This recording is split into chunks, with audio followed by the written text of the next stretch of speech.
ایک صحابی آیا، یا رسول اللہ میرا باپ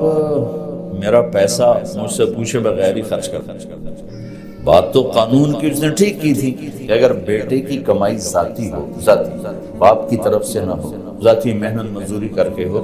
تو باپ کو اجازت لے کے خرچ کرنا چاہیے، قانون یہ ہے۔ اس نے آ کے شکایت کر، تو آپ نے اس کو بلوایا۔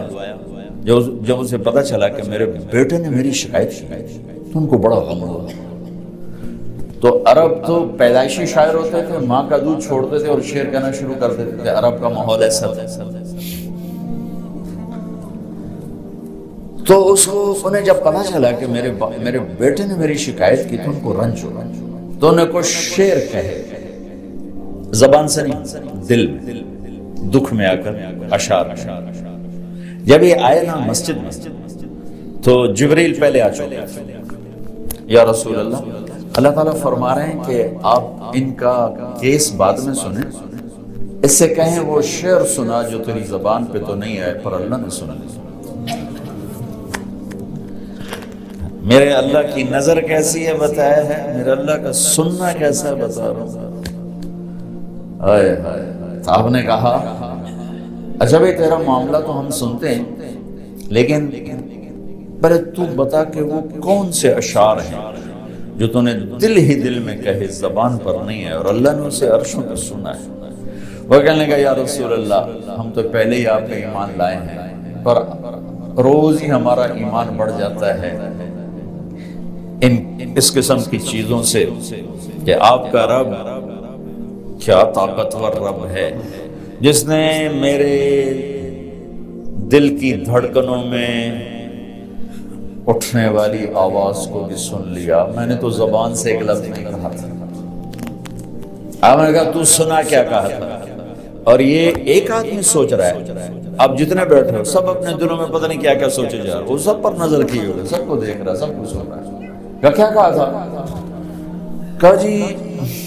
میں نے کہا تھا غزوتکم مولودا ومنتک یافع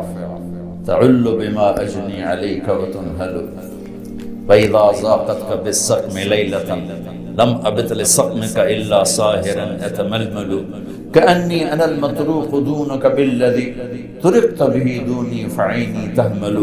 تخاف الردى نفسي عليك وإنها لتعلم أن الموت وقت مؤجل فلما بلغت السن والغاية التي إليها ماذا ما فيك كنت أؤمل جعلت جزائي غلزة وفضاضة كأنك أنت المنعم المتفضل فليتك إن لم تروا حق أبوتي فعلت كما الجابر يفعل فأوليتني حق الجوار ولم تكن علي بمال دون مالك تبخل۔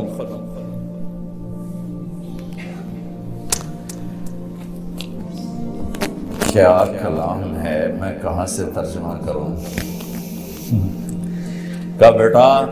جس دن تو پیدا ہوا تھا نا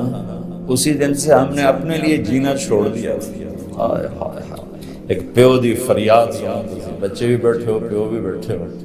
والدین میں ہیں، اولاد بھی ہیں، اولادوں کو پتہ نہیں ہوتا کہ ماں باپ کتنا دکھ اٹھاتے ہیں۔ بیٹا جس دن تو پیدا ہوا تھا ہم نے اسی دن اپنے لیے جینا چھوڑ دیا تھا، ہم نے تیرے لیے جینا شروع کیا، تجھے راحت پہنچانے کے لیے تکلیفوں سے ٹکر لے کر، تجھے گرم رکھنے کے لیے سرد ہواؤں کے تھپیڑوں سے لڑا، تمہیں ٹھنڈک پہنچانے کے لیے تپتی ریت میں تپتی ہواؤں سے،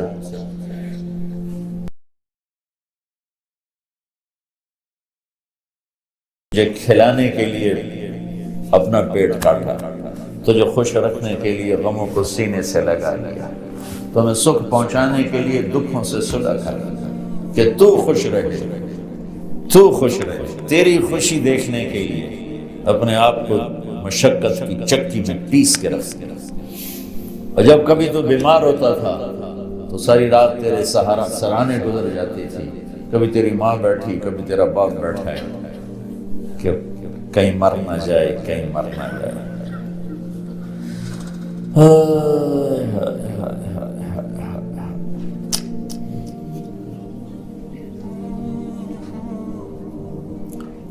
اور حالانکہ موت کا وقت تو مقرر ہے، اپنے وقت پر ہی آنا ہے، لیکن تیری بیماری ہزاروں شک پیدا کر دیتی تھی، اور ہم یوں تیرے سرانے بیٹھ کر کبھی تیرے رب کو پکارتے، کبھی دوا دارو کی طرف بھاگتے، کبھی اللہ کو پکارتے، کبھی ڈاکٹروں کے پاس جاتے کہ ہمارا بچہ بچ جائے، حالانکہ موت نے تو وقت پر ہی آنا ہوتا ہے، لیکن تیری بیماری ہمیں تڑپا دیتی، رلا دیتی، پگھلا دیتی، کھلا دیتی۔ اس طرح دن رات کی چکی چلی، زمانے کی گردش نے میری ہڈیوں کا رس نکالا اور تیری ہڈیوں میں ڈالا، میرے بال سفید ہوتے گئے، تیری جوانی پروان چڑھتی گئی، اور دن رات کی مشقت نے تیری کمر کو سیدھا کیا، میری کمر کو ٹیڑھا کر دیا، تو طاقتور بن گیا، میں لاٹھی پہ آ گیا، میرے تیری جوانی ایک درخت بن گئی سرسبز، اور میری زندگی کے درخت کے سارے پتے جھڑ گئے۔ تو مجھے خیال آیا کہ جیسے میں اس کی انگلی پکڑ کے چلتا تھا، اسے کندھے پہ بٹھا کے چلتا تھا، اسے گود میں لے کے بیٹھتا تھا، اس کو ہاتھوں پہ اٹھا کے چلتا تھا، اس کو بیٹھ کے اس کے کپڑے بدلتا تھا، اس کو کھانے کھلاتا تھا، اس کو اسکول چھوڑنے جاتا تھا، اسکول سے لینے جاتا تھا۔ تو اب میری کمر جھک گئی ہے، تو اب یہ میری لاٹھی بنے گا، میں اس کے ہاتھ پکڑ کے چلا بھی میرا ہاتھ پکڑ کے چلے گا، میں اس کا آسرا بنا بھی میرا آسرا بنے گا۔ لیکن میرا بیٹا تیری تو آنکھیں سر پر چلی گئی، ماتھے پہ چلی گئی، اور تو مجھے ایسے دیکھنے لگا جیسے میں تیرا باپ نہیں تیرا نوکر ہوں۔ تیری آنکھوں کے تیور بتانے لگے کہ شاید میں تیرا باپ نہیں، تو میں تنہائی میں بیٹھ کے سوچنے لگا کہیں میں نے خواب تو نہیں دیکھا تھا کہ میں اس کا باپ ہوں، چونکہ اس کا رویہ تو یہ بتا رہا ہے کہ میں نوکر ہوں، یہ مالک ہے، اب میں اپنے 30 سالہ خواب کو جھٹلاؤں یا اس کو دیکھوں؟ تو پھر مجھے خیال آیا کہ ہاں واقعی یہ مالک ہے، میں نوکر ہوں، لیکن نوکروں کو بھی تو کوئی نہ کوئی پوچھ ہی لیتا ہے بیٹا، ارے مجھے نوکر سمجھ کے ہی پوچھ لیتی، مجھے پڑوسی سمجھ کے پوچھ لیتی، ایک پڑوسی سمجھ کر ہی میرا حال پوچھ لیتی، اور یوں اپنے پیسے کے بارے میں حساب کتاب نہ کرتے جیسے تو نے اللہ کے نبی کو حساب کتاب سنایا۔ میں ان اشعار میں اتنا درد ہے کہ میں جتنا بھی تعبیر لاؤں نا میں اس کو ادھر شفٹ نہیں کر سکتا۔ آپ اس سے اندازہ لگاؤ جو میں بتانے لگا کہ اللہ کے نبی کا روتے روتے برا حال ہو اور داڑھی آنسوں سے سر ہو گیا، اتنا روئے کہ داڑھی آنسوں سے۔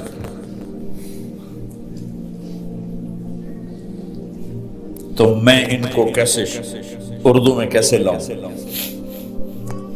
ایک درد بھری فریاد ہے، درد بھری فریاد کا ترجمہ نہیں ہوا کرتا، الفاظ تھوڑے جے دس دیو بھئی اے آندہ دے، درد کو کہاں سے پیش کروں؟ اس درد کی تعبیر دے رہا ہوں کہ میرے نبی داڑھی آنسوں سے تر ہوتا، تو آپ نے ان کے بیٹے کو ایسے گریبان سے پکڑا اور یوں جھٹکا دفع ہو جا، اٹھ جا، میری نظروں سے دور ہو جا، انت و مالک لابیک، تیرا سب کچھ تیرے باپ کا۔ بتانا تو میں یہ چاہ رہا تھا کہ میرا اللہ سننا کتنا طاقتور، کتنا طاقتور دیکھنے والا ہے، پھر ہم اس کو للکارتے ہیں کبیرہ گناہوں کے ساتھ، اور پھر وہ ہمارے اوپر پردے ڈال دیتا ہے، پتہ نہیں لگتا لوگوں کی نظر میں وہ بڑا شریف چودھری صاحب، نواب صاحب، مولانا صاحب، اور اللہ کی نظر میں بدماش ہے، جو اللہ اس کی رات کو دیکھتا ہے کہ کیسے گزرے، اللہ اس کے دل کو دیکھ رہا ہے کیا سوچ رہا ہے، اللہ اس کی نظر کو دیکھ رہا ہے کیوں دیکھ رہے ہیں، کدھر دیکھ رہے ہیں، کیا دیکھ رہے ہیں۔ میں قربان جاؤں، صبح اٹھتے ہیں کسی کو پتہ ہی نہیں لگنے دیتا کہ رات کیسے گزری، دن کیسے، اس لیے میرا اللہ گلہ کرتا ہے، یا ابن آدم اذکرک وتنسا،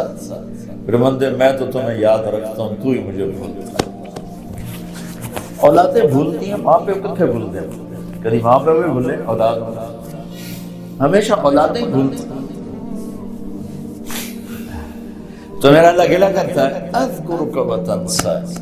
میں تو تمہیں کبھی نہیں بھولتا، تم کیوں بھول گئے؟ وَأَسْتَغْفِرُكَ وَلَا تَخْشَىٰ، میں تیرے گناہوں کو کیسے چھپاتا ہوں، تو پھر بھی مجھ سے حیا نہیں کرتا۔ میں چاہوں تو تجھے رسوا کر کے ننگا کر کے کھڑا کرنا، لیکن تیرے سارے رات کے، دن کے، اندھیرے کے، اجالے کے، تنہائی کے سارے گناہوں کو یوں چھپاتا ہوں کہ کسی کو پتہ ہی نہیں چلے گا تو کیا کر رہا ہے، لیکن تجھے پھر بھی مجھ سے شرم نہیں آتی۔ ولا تخشى خیری الیک ناظر وشرک الی صاعد، صبح سے شام تک جو کچھ تو کرتا ہے میں دیکھتا ہوں، اس کے باوجود جب رات آتی ہے تو تم ایسے سلاتا ہوں جیسے تو نے میرے کوئی نافرمانی کی۔ سارا دن تو نے شراب بیچی، سارا دن تو نے جوئے میں گزارا، سارا دن تو نے ایک نماز نہیں پڑھی، سارا دن تو نے جھوٹ بولا، سارا دن تو نے یہ کیا وہ کیا، جب رات آئی تو میں نے نیند سے کہا جا میرے بندے کو سلا۔ وَإِنِّي أَكْلَأُهُمْ فِي مَضَاجِعِهِمْ كَأَنَّهُمْ لَمْ يَعْصُونِي، صبح سے شام تک تیرا دن جیسے گزرا، رات کو تو میں تمہیں الٹا لٹکاتا، میں کہتا نہیں میرا بندہ بندی سلا دو، شاید کبھی اسے توبہ کا خیال آ جائے، شاید کبھی اس کی ہماری دوستی لگ ہی جائے۔